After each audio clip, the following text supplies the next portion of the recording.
The lecture hall was quiet except for the soft hum of data pads as students took notes. Professor Quimel stood at the front, her crystalline skin reflecting the light from the holographic display behind her.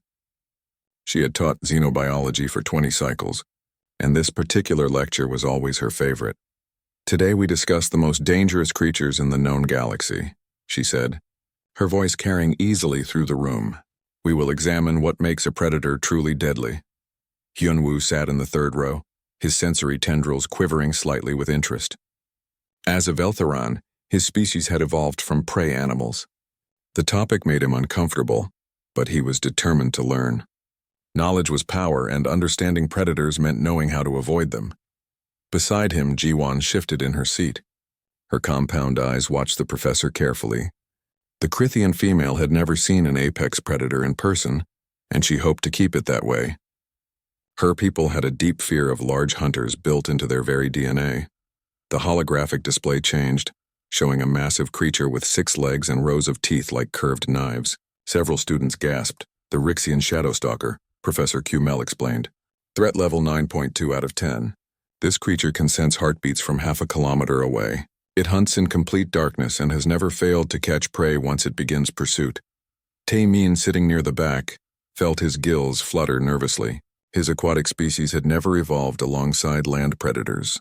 The idea of a creature that hunted with such efficiency was terrifying. The professor continued her lecture, showing predator after predator. Each one was more frightening than the last. There was the void worm, a creature that lived in the vacuum of space and could tear apart mining ships. The display showed its threat level at 9.8. "Notice the common features," Professor Quimel said, gesturing at the images.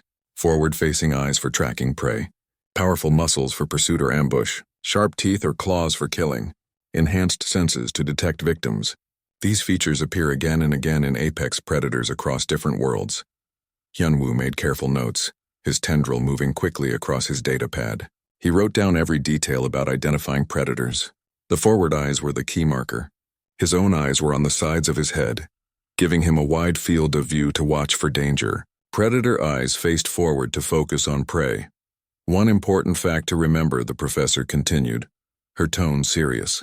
"No intelligent species keeps apex predators nearby by choice. The risk is too great. Even predators that we study are kept in maximum security facilities with multiple barriers." Jiwon nodded in agreement. The idea of being close to such creatures made her want to flee the room. The lecture moved on to discuss hunting strategies. Pack hunters versus solitary hunters, ambush predators versus pursuit predators, venomous versus non-venomous. Each category revealed new ways that evolution had created perfect killing machines. "The key to survival," Professor Quimel said, "is understanding these patterns. If you can identify a predator's strategy, you can avoid becoming its victim." Youngsu, a Crithian male, raised one of his limbs. "Professor, has any species ever evolved to be more dangerous than the creatures you have shown us?" The professor's tendrils moved in a gesture that meant uncertainty. "There are rumors of creatures in unexplored space that might be more deadly. But among documented species, the void worm represents the peak of predatory evolution." The students looked relieved. At least there was a limit to how dangerous things could get. As the lecture drew to a close, Professor Quimel made an announcement that caused excited whispers throughout the hall. "Before you leave, I have news. The Institute has invited an exchange student from a newly contacted species. A human will be joining our program tomorrow." The whispers grew louder. Humans were mysterious. First contact had happened only a few cycles ago, and information about them was limited. "What do we know about humans?" asked Minji, a female Saltheran who specialized in behavioral analysis. "They come from a planet called Earth," the professor replied. "It is classified as a Class 7 death world." Several students drew sharp breaths. Death worlds were rated on a scale of 1 to 10 based on how dangerous they were. Class 7 meant Earth was extremely hostile to life. However, the professor continued, humans are intelligent and have agreed to cultural exchange. They are not classified as predators in the diplomatic sense. They are simply another sapient species trying to find their place in the galaxy. Hyunwoo was not entirely convinced. Any species that survived a Class 7 death world had to be tough. Probably very tough. Ha-Yun, a female Veltheran sitting near the front, raised a tendril. "Will the human be dangerous?" "Of course not," Professor Quimel said firmly.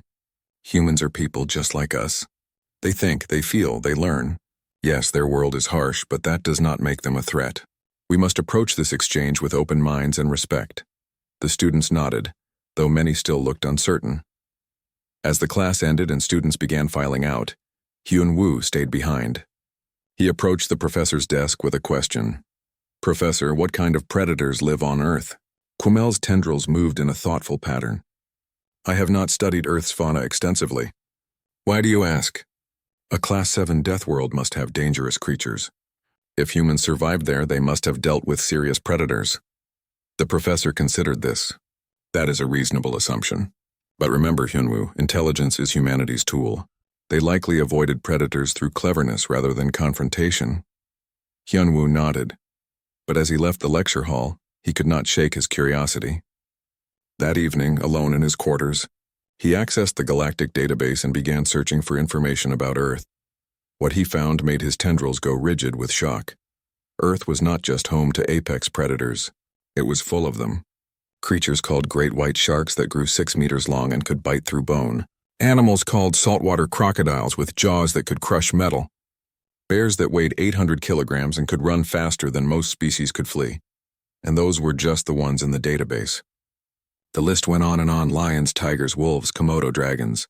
Each one would qualify as a high-level threat by galactic standards. Humans had not just survived alongside these creatures. They had become the dominant species on their planet. They had conquered a world filled with monsters. Hyunwoo closed his data pad, feeling a chill run through his body despite the warm temperature of his room. Tomorrow they would meet their first human. Suddenly he was much less excited about the exchange program. He tried to sleep, but his mind kept returning to those images of Earth's predators. Somewhere in the dormitory building a human was arriving, a creature from a world of nightmares. And the professor expected them all to treat this being as just another student. Hyunwoo hoped desperately that Professor Kumel was right about humans being harmless. But deep in his prey species instincts, something told him that the class about apex predators was far from over. Morning light filtered through the tall windows of the Institute's main entrance hall. Students gathered in small groups, whispering nervously among themselves. Everyone knew what today meant. The human was arriving. Hyunwoo stood near the back of the crowd, trying to look casual while his tendrils betrayed his anxiety. He had barely slept after discovering Earth's predator population. Every time he closed his eyes, he saw images of bears and sharks and wolves. Jiwon moved closer to him, her compound eyes scanning the entrance. "Have you heard anything about what humans look like?" she asked quietly. "Only descriptions," Hyunwoo replied. "Bipedal, bilateral symmetry, approximately 2 meters tall." "That tells us nothing useful," Taemin muttered from nearby. His gills were fluttering more than usual, a sign of stress. Professor Kumel stood near the main doors, her posture calm and welcoming. Several security staff were positioned around the hall, though they tried to look casual. Hyunwoo noticed them anyway. Even the Institute was taking precautions. The doors opened. The human walked in, and Hyunwoo felt every instinct in his body scream at him to run. The human was not particularly large compared to some species. He stood about 1.8 meters tall with a lean build. He wore simple clothing in dark colors and carried a bag over one shoulder. His hair was black and cut short. His skin was a light brown tone. But those details did not matter. What mattered were the predator features. His eyes faced forward. Not slightly forward like some omnivorous species, but directly forward like a hunter. They were dark brown and moved with quick precision, scanning the room and cataloging every person present. When his gaze swept past Hyunwoo, the Veltheron felt like he had been marked as prey. The human's mouth curved upward in what was probably meant to be a friendly expression. But when his lips parted, Hyunwoo saw teeth.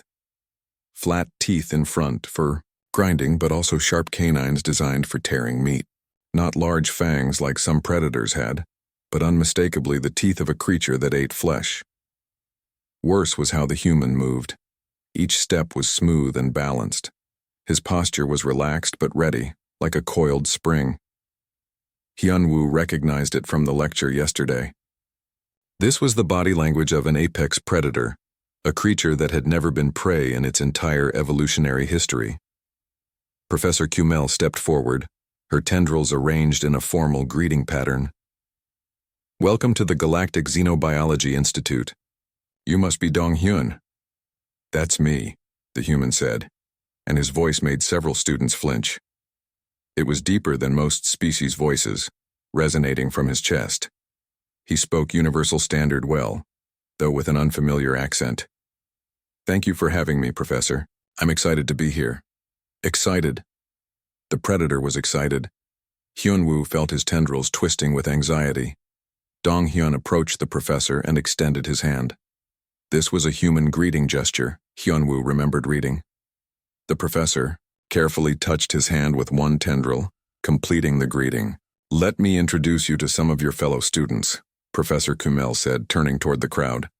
Most students took an involuntary step backward. Dong Hyun seemed to notice but did not comment. His eyes tracked the movement, though, those forward-facing predator eyes. "This is Hyunwoo," the professor said, gesturing to him. "He is one of our top students in predator studies." Hyunwoo forced himself to step forward, fighting every instinct to flee. Up close, he noticed more details. The human had small scars on his hands. His fingernails were short and blunt, but Hyunwoo knew that humans had used tools for so long that they had evolved away from needing natural weapons. "Nice to meet you," Dong Hyun said, extending his hand again. Hyunwoo touched it with a tendril. The human's skin was warm. Mammals, he remembered. Humans were warm-blooded mammals. The hand was soft, but he could feel the strength in it, muscles designed for gripping and manipulating tools. "Nice to meet you too," Hyunwoo managed to say. Dong Hyun smiled again, and Hyunwoo tried not to stare at those canine teeth. The introductions continued. Each student approached nervously, greeted the human, and quickly retreated. Dong Hyun remained friendly and patient throughout. He made small talk, asked questions about the institute, and generally behaved like any new student would. But nothing could hide what he was. Every gesture, every movement, every flash of teeth when he smiled reminded them all that a predator stood among them. When they reached Jiwon, the Krithian female barely managed to approach. Her species' fear of predators was even stronger than the Veltherans. She touched Dong Hyun's hand briefly with one limb and immediately backed away. "Sorry," she whispered. "Instincts." "No worries," Dong Hyun said easily. "I understand this is new for everyone. Take your time." There was something strange about his tone. Understanding, patient. These were not qualities Hyunwoo associated with predators. Predators were supposed to be aggressive, territorial, driven by hunger. This human seemed almost gentle. Almost. But not quite. Because then Hyunwoo noticed the scratches on Dong Hyun's forearms. Fresh wounds, red lines across his skin, still healing. Something had injured him recently. "What happened to your arms?" Hyunwoo asked before he could stop himself. Dong Hyun glanced down at the scratches and laughed. The sound was loud and sudden, making several students jump. "Oh, these. Just playing too rough, you know how it is." No, Hyunwoo did not know how it was. What kind of playing left wounds? What could injure a human from a Class 7 death world and be dismissed so casually? The tour continued. "Professor?" Kumel showed Dong Hyun the lecture halls, the laboratories, the library. The human expressed interest in everything, asking intelligent questions and taking notes on a datapad he pulled from his bag. They passed by the cafeteria, and Dong Hyun asked about food options. "We have nutrition synthesizers that can create meals suitable for most species biology," the professor explained. "What do humans eat?" "We're omnivores," Dong Hyun replied. "We can eat plants and meat. Pretty flexible diet, actually." Omnivores. That explained the mixed teeth. But Hyunwoo noticed that Dong Hyun mentioned meat first. The human's biology allowed him to eat plants, but his ancestors had clearly spent significant time hunting. As they walked through the dormitory building toward Dong Hyun's assigned quarters, the human spoke casually about his journey from Earth. He mentioned the transport ship, the different species he had met at various stations, his family back home. "My mom was worried about me traveling so far," he said with a laugh. But I told her this was an opportunity I couldn't miss. How often does someone get to be among the first humans in a galactic exchange program? He sounded so normal, so friendly and enthusiastic. For a moment, Hyun-woo almost forgot that he was talking to a predator. Then they reached Dong-hyun's quarters, and the human said something that made everyone nervous again. "I have a shipment arriving in about a week," he mentioned while unpacking his bag. "Personal items from home. The Institute approved it already." "What kind of items?" Subin asked. She was a female Veltharan who had been trying hard to be friendly despite her obvious discomfort. Dong-hyun's face changed. His eyes brightened and his smile became wider. "I'm bringing a piece of home with me. Can't be away for a whole semester without my best friend." Best friend. That should have been reassuring. But something in the way Dong-hyun said it, with such obvious affection and excitement, made Hyun-woo deeply uneasy. "What is this, friend?" Professor Kumail asked carefully. "You'll see when she arrives," Dong-hyun said. "I've had her since she was a baby. Couldn't imagine being here without her." The students exchanged worried glances. A creature from Earth. Something that Dong-hyun had raised from infancy. Something he considered his best friend. That night, the dormitory was filled with anxious conversations. Students gathered in common areas, speculating about what Dong-hyun's shipment might contain. "Maybe it's just another human," Young-soo suggested hopefully. "He said she was a baby," Minji pointed out. "That sounds like an animal." "An animal from Earth," Taemin said, his voice hollow. "An apex predator world." Hyunwoo said nothing. He was remembering the lecture from yesterday, remembering Professor Kumail's words. No intelligent species keeps apex predators nearby by choice. But humans were not like other species. They came from a world of monsters and had somehow become the dominant species. What would a human consider a suitable companion? He had a terrible feeling they were about to find out. The week passed slowly. Hyunwoo found himself watching Dong-hyun during their shared classes, trying to understand the human. It was not going well. The human was friendly, patient, and genuinely interested in learning about other species. He asked thoughtful questions and listened carefully to the answers. When working on group projects, he contributed good ideas and never tried to dominate the conversation. But he was also terrifying in ways he did not seem to understand. During a break between lectures, Dong-hyun mentioned something called camping. "It's when you go out into nature and sleep there overnight," he explained to a group of students. "Very relaxing. You sleep outside?" Ji-won asked, her voice shaking. "Where predators can find you?" "Well, yeah," Dong-hyun said, seeming confused by her fear. "You just need to be smart about it. Hang your food properly, keep a clean camp. It's usually fine, usually fine." Hyunwoo's tendrils twisted. The human considered sleeping in predator territory to be relaxing. Another time, Dong-hyun talked about hiking. "My favorite trail back home has beautiful views," he said. "It's a 12-kilometer path through the mountains. Steep in some places, but worth it." "Why would you walk through dangerous terrain for no reason?" Taemin asked. Dong-hyun looked surprised. "For fun? To see beautiful places? To challenge yourself physically?" The aliens could not comprehend it. Humans deliberately put themselves in danger as recreation. Subin had become the closest thing Dong-hyun had to a friend among the students. She still found him unsettling, but she was trying hard to overcome her instincts. One day she asked him directly about his mysterious shipment. "What exactly is coming?" she asked.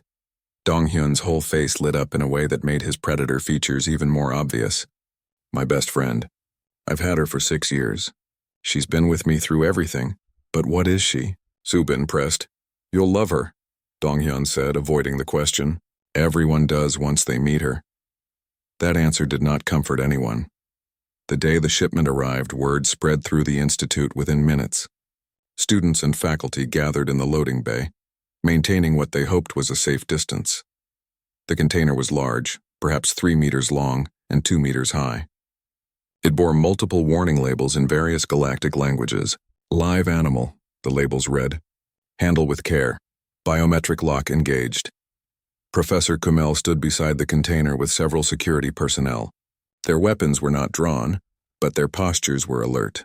The professor had spent the last week researching Earth's fauna and had prepared multiple emergency protocols. Dong-hyun arrived, walking with his usual relaxed confidence. He did not seem worried at all. In fact, he seemed excited. "She's here," he said, practically bouncing on his feet. The movement looked strange on such a clearly dangerous creature. "Sorry, I know I'm acting silly. I just really missed her." "Before you open this," Professor Kumail said firmly, "I must ask what species is inside." "It's a surprise," Dong-hyun said with a smile. "Dong-hyun," the professor said, her voice taking on a stern tone, "I have researched Earth's animals. I need to know what we are dealing with." The human's smile faded slightly. He seemed to realize this was not a joke to the aliens. "Right, sorry, she's a dog. A German Shepherd specifically." The professor quickly accessed her datapad. Her tendrils went rigid as she read the information. The students could not see the screen, but they saw the professor's reaction. That was enough to make several of them back up even further. "This creature," Professor Kumail said slowly, "is classified as Canis lupus familiaris, a subspecies of wolf. Threat assessment indicates it as a pack-hunting apex predator with bite force sufficient to break bones." "Well, yes," Dong-hyun admitted, "but she's trained. She's friendly. This animal weighs 30 kilograms and possesses 42 teeth designed for ripping and tearing flesh." The professor continued, reading from her pad. "It can run at speeds up to 60 kilometers per hour. Its senses are far superior to human norms, with hearing and smell that can detect prey from great distances." "She's not going to hurt anyone," Dong-hyun said, sounding a bit frustrated. "Can I please open the container?" "She's been in there for hours." Professor Kumail looked at the security staff. They nodded, ready to act if necessary. "Very well, but proceed carefully." Dong-hyun stepped up to the container and placed his hand on the biometric scanner. The lock disengaged with a soft click. The front panel began to lower, forming a ramp. For a moment, nothing happened. Then they heard it. A sound that made every prey species instinct scream in terror. A low rumbling sound from deep in a predator's chest. Not quite a growl, but something that spoke of power and danger. Dong-hyun's face lit up. "Baram, come here, girl." What emerged from the container would haunt Hyunwoo's dreams for weeks. The creature was massive by any reasonable standard. 30 kilograms of pure muscle, covered in thick fur that was tan and black. Its head was shaped like a wedge with a long snout full of visible teeth. Ears stood tall and alert, constantly moving to track sounds. Eyes focused forward like all predators, sharp and intelligent. But what struck Hyunwoo most were the legs. Powerful, built for running and for taking down prey. And the mouth. The creature's mouth was partially open, showing a pink tongue and rows of white teeth that could easily tear through flesh. By galactic standards, this animal was a nightmare. Hyunwoo quickly calculated the threat level in his head. 8.1, maybe 8.3. This creature was more dangerous than the Rixian shadow stalker they had studied, and Dong-hyun was hugging it. The human dropped to his knees as the creature bounded toward him. It moved with terrifying grace, closing the distance in seconds. Then it was on him, and several students cried out in alarm, but Dong-hyun was laughing. The predator licked his face with its tongue, its tail wagging back and forth with clear happiness. The human wrapped his arms around the creature's body, burying his face in its fur. "I missed you so much," Dong-hyun said, his voice muffled. "Yes, I did. Yes, I did. Who's a good girl?" The creature made a happy sound, pressing closer to the human. Its tail wagged harder. There was no aggression in its posture at all. Instead, it looked delighted. "Everyone," Dong-hyun said, standing up but keeping one hand on the creature's head. "This is Baram. Baram, these are my new friends." Baram's head turned toward the crowd of aliens. Her ears perked forward. Her eyes scanned them with clear intelligence. Then her mouth opened wider, tongue hanging out, and she made a short, sharp sound. Woof! Half the students fled. They did not think about it. They did not try to be brave. Their instincts took over and they ran. Hyunwoo stood frozen, unable to move. His tendrils had gone completely rigid. His hearts were beating so fast he thought they might burst. The predator was looking at him, making direct eye contact. In nature, predators stared at prey before attacking. "She's friendly," Dong-hyun said, seemingly oblivious to the panic he had caused. "She just wants to say hello." Professor Kumail found her voice, though it shook slightly. "Dong-hyun, you must explain this. Humans keep apex predators as companions?" Dogs aren't really apex predators anymore, Dong-hyun said, stroking Baram's head. The creature leaned into his touch, her eyes closing slightly with pleasure. We domesticated them thousands of years ago. They're family now. Domesticated, the professor repeated. You altered a wolf into this? Well, our ancestors did, Dong-hyun said. Over many generations, dogs are loyal, loving, protective. They're wonderful companions. Subin, who had not fled but was pressed against the far wall, managed to speak. But why? Why would you want a predator in your home? Dong-hyun looked at her with genuine confusion. Because we're friends. Because we love each other. Baram would do anything to protect me, and I'd do anything to protect her. That's what family means. The concept was so alien that Hyunwoo struggled to process it. Humans had taken wolves, creatures that should be their enemies, and turned them into companions. Not servants or tools, but family. How many humans have these creatures? Professor Kumel asked. Dogs? Millions of families have them. Some people prefer cats, which are also predators, but smaller. Some keep birds or reptiles or fish. Pets are very common on Earth, millions. There were millions of these predators living with humans, trusted around human children, treated as members of the family. Baram sat down next to Dong-hyun, her tail still wagging. She looked happy and calm, not aggressive at all, but Hyunwoo could not stop seeing the muscles under that fur, the teeth in that mouth, the predatory intelligence in those eyes. I know this is strange for you, Dong-hyun said gently, but I promise Baram is safe. She's trained. She won't hurt anyone unless I'm in danger, and even then she'd just defend, not attack randomly. That is supposed to be comforting, Taemin asked from behind a support pillar. Dong-hyun sighed. Look, I understand this is scary, but humans have lived with dogs for over 15,000 years. We've learned how to be partners. Maybe I can show you? Help you understand? Professor Kumel was silent for a long moment. Then she made a decision. Very well, but under controlled conditions, with safety protocols, and you must help us understand this relationship. I can do that, Dong-hyun agreed. He looked down at Baram and gave a command. Sit.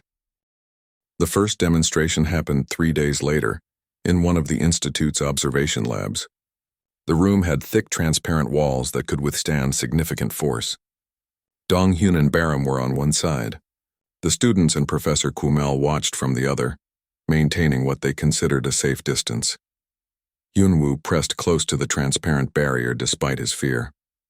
His scientific curiosity was starting to overcome his instincts. Barely. Okay, Dong-hyun said, standing in the center of the room with Baram sitting beside him. I'm going to show you some basic commands. These are things most dogs learn. He looked down at Baram. Sit. Baram was already sitting, but her tail wagged at the attention. Down, Dong-hyun said. The predator lowered herself to the floor, lying flat but with her head up, watching him intently. Stay, Dong-hyun commanded, holding up his hand, then he walked away, across the room. Baram did not move. Her eyes tracked him, and her tail twitched slightly, but she remained in place.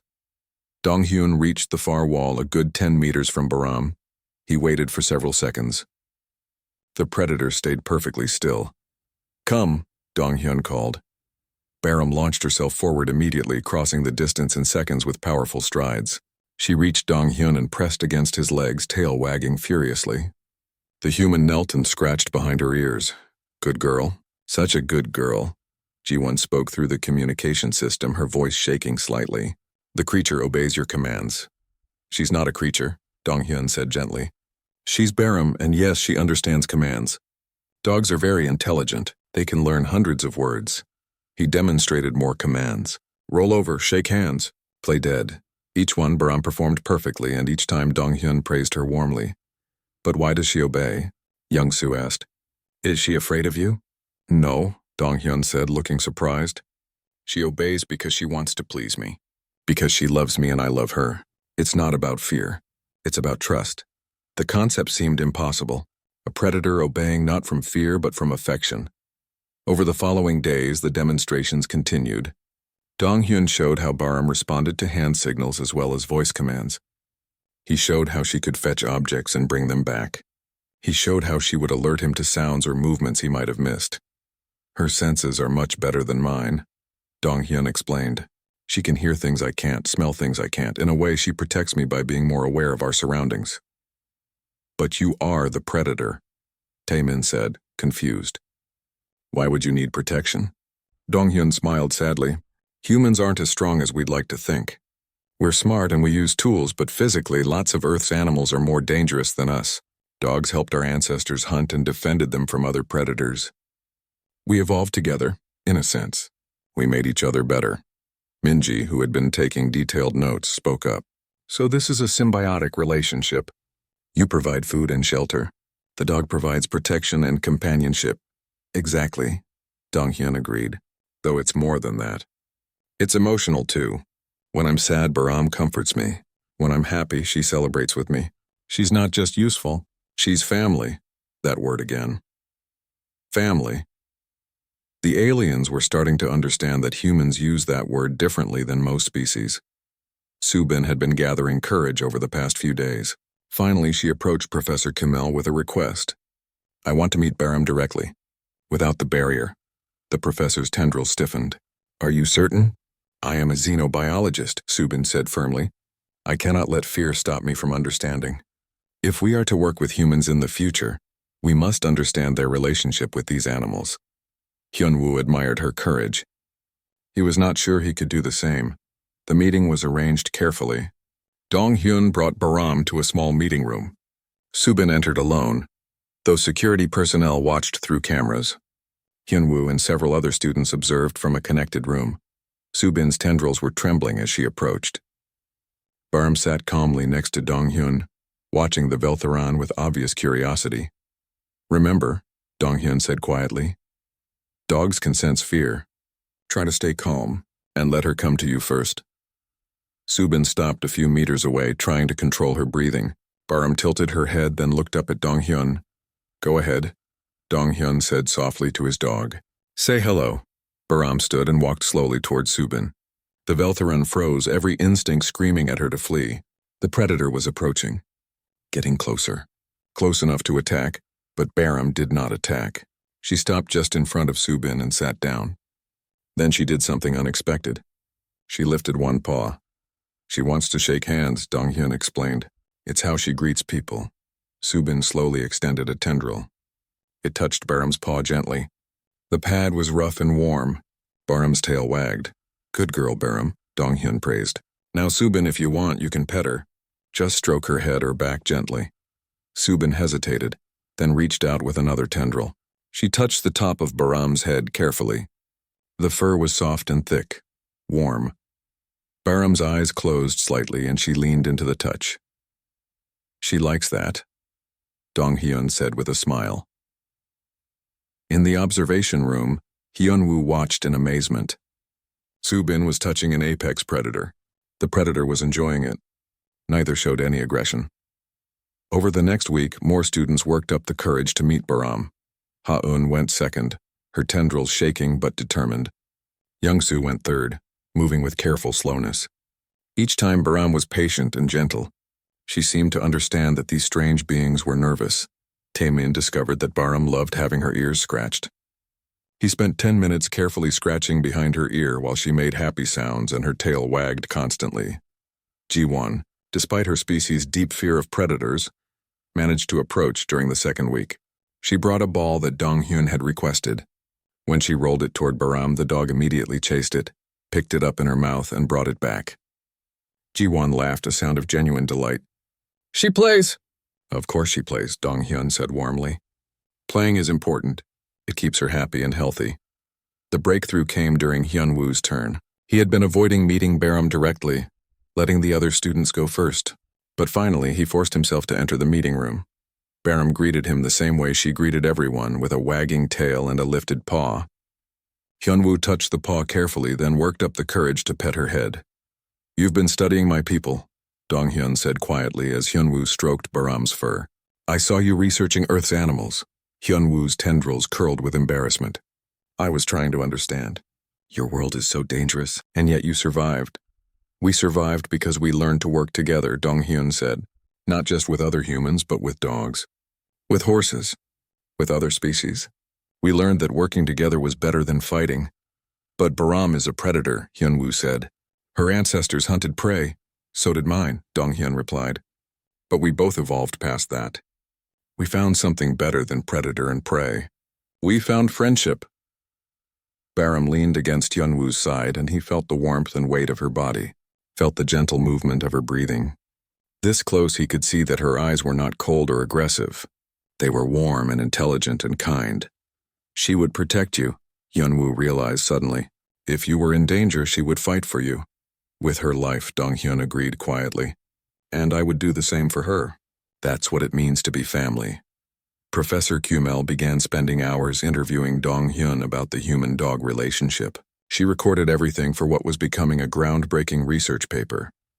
On Earth, the professor asked during one session, are there other examples of humans bonding with predators? Many, Donghyun said. Cats are smaller predators that we keep as pets. Some people work with horses, which aren't predators but are powerful and could easily hurt us. There are people who train birds of prey. Some facilities even care for big cats or bears, though those usually aren't pets. Why? The professor pressed. Why do humans seek these relationships? Donghyun was quiet for a moment, stroking Baram's head as he thought. I think it's because we understand them. We're predators too in our nature, but we're also social animals who form emotional bonds. When we meet other species, we don't just see danger, we see potential friends, potential family.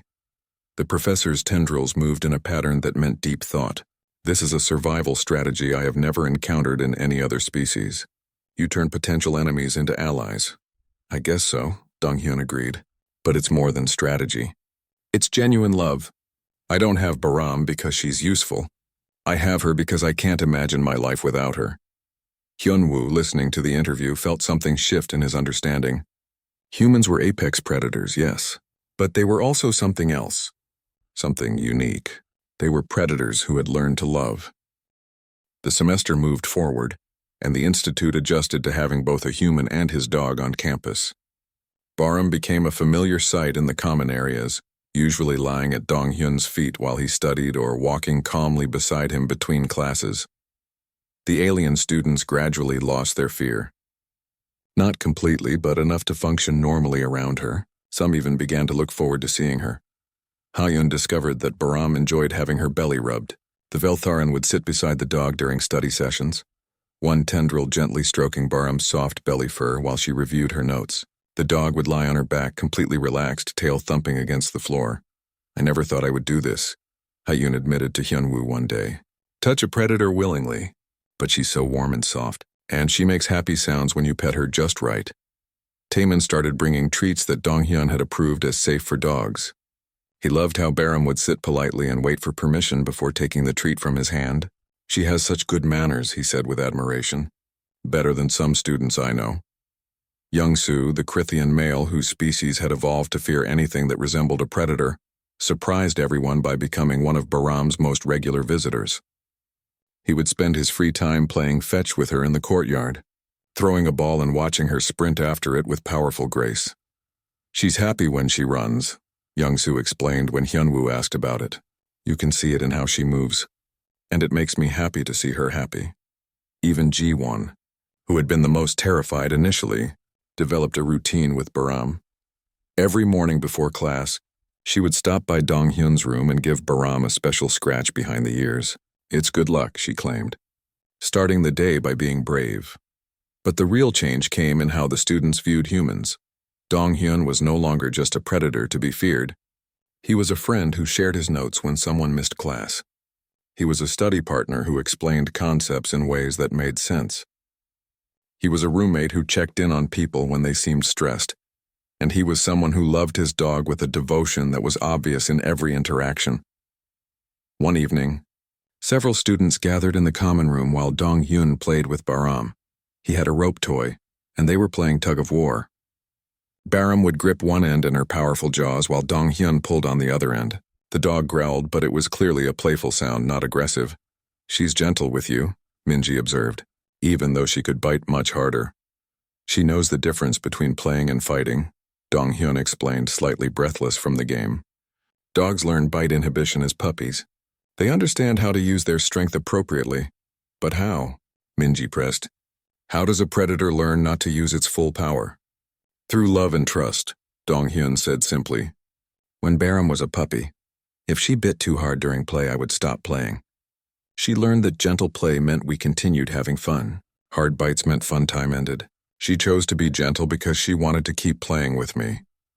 The concept fascinated Minji, a predator choosing to restrict its own power because it valued the relationship more than dominance. As the semester's end approached, Professor Kumel assigned a final project. Each student had to present a thesis on some aspect of predator studies. Hyunwoo had been working on his presentation for weeks. He had thrown out 3 different ideas before settling on his final topic. Now, standing in front of the class with his thesis displayed on the screen behind him, he felt nervous but determined. My presentation is titled, Cooperative Predation as a Galactic Strategy, he began. For most of history, we have studied predators as solitary forces or same-species pack hunters. But humans have shown us something completely different. He brought up images of Baram, of other Earth animals that humans had domesticated. Horses, cats, even animals like falcons that humans trained but did not fully domesticate. Humans didn't just survive their death world, Hyunwoo continued. They formed alliances with other species. They took wolves, which were competitors and potential threats, and turned them into partners. This took thousands of years and tremendous patience. The next slide showed genetic studies that Hyunwoo had researched. Dogs evolved alongside humans. They changed physically and mentally to better cooperate with humans. But humans changed too. We can see it in their biology. Humans and dogs both produce oxytocin when interacting with each other. That's the same bonding chemical that parents and children share. Subin raised a tendril. So they literally evolved to love each other? In a sense, yes, Hyunwoo agreed. But here's what I find most interesting. This wasn't just survival. Humans could have killed all the wolves or driven them away. Instead, they chose cooperation. They chose to share their resources and their lives. He clicked to the next slide, which showed a map of the galaxy. Most species in the galactic community evolve through competition within their own species, or through hive mind cooperation. We learn to work with our own kind. But humans learned something different. They learned to work with species that were completely different from them. Even species that should have been enemies. The class was silent, watching intently. I believe, Hyunwoo said, his voice growing stronger, that this makes humans uniquely suited for galactic cooperation. They have been practicing cross-species alliance building for 15,000 years. While we are just learning to work with aliens, humans have been doing it since they were primitive hunters on Earth. Professor Kumel's tendrils moved in a pattern that showed deep interest. That is a bold claim. But look at the evidence, Hyunwoo argued. Dong-hyun arrived here to a place full of species completely different from him. He didn't react with fear or aggression. He was immediately friendly and patient with us, even when we treated him like a threat. He spent weeks helping us overcome our fear of Baram, never once getting frustrated or angry. That's not just individual personality. That's cultural behavior learned over thousands of years of working with other species. He showed his final slide, which was a photo from that morning. It showed Dong-hyun sitting on the grass surrounded by students. Baram was in the center, being petted by Ha-yoon, Young-soo, and Taemin simultaneously. Everyone in the picture was smiling or showing their species' equivalent of happiness. 6 months ago, this picture would have been impossible, Hyunwoo said. We would have run from Baram. We would have feared Dong-hyun. But they showed us something new. They showed us that predators can be friends, that different species can be family, and if they can do that with dogs, horses, cats, and other Earth animals, imagine what they could do with galactic species. The class was quiet for a long moment. Then someone started making their species sound of approval. Others joined in. Soon the entire room was filled with sounds of agreement and appreciation. Professor Kumel stood. That was excellent work, Hyunwoo. You have given us all something important to think about. The presentations continued throughout the day. Other students discussed various aspects of predator biology and behavior. All were good. But Hyunwoo's presentation had touched on something deeper than biology. That evening, the graduating class gathered for a final group photograph. It was tradition, marking the end of their studies together. They assembled in the courtyard where the light was good. Professor Kumel positioned everyone carefully. Then she paused, looking at Dong-hyun and Baram. Baram should be in the photo, the professor said. She has been part of this class as much as any of us. Dong-hyun smiled, surprised and pleased. He guided Bahram to the front row where she sat calmly. Students arranged themselves around and behind her. Hyun stood on one side, a tendril resting lightly on Bahram's back. Young-soo stood on the other side, close enough to touch. Other students filled in around them. Hyunwoo stood in the back row, looking down at the scene. 6 months ago, this would have been a picture of prey species huddled around an apex predator. Now it was a picture of friends. The photographer took several images, making sure everyone was visible and comfortable. After the photo session, as the group began to disperse, Bora approached Dong-hyun. She was a female Krithian who had barely spoken throughout the entire semester. She was shy and preferred observing to participating. "Dong-hyun," she said quietly, "may I ask you something?" "Of course," the human replied. Bora's limbs moved nervously. "Have humans ever befriended creatures from other planets?" Dong-hyun considered the question seriously. "Not yet. We only just joined the galactic community. But Bahram liked all of you, didn't she? And you came to like her. That's a start." The implications hung in the air. If humans could befriend wolves and turn them into loyal companions over thousands of years, what could they do with a galactic community? What alliances might they build? What friendships might they forge? "I think," Bora said slowly, "that the galaxy is going to be very different with humans in it." "I hope so," Dong-hyun said with a warm smile. "I hope we can all be friends, all of us from every species and every world. That's worth working toward." That night, Hyunwoo sat in his room reviewing his notes from the semester. He thought about that first lecture on apex predators, about how terrified he had been when Dong-hyun arrived, about his fear when Bahram emerged from her container. He thought about how wrong he had been,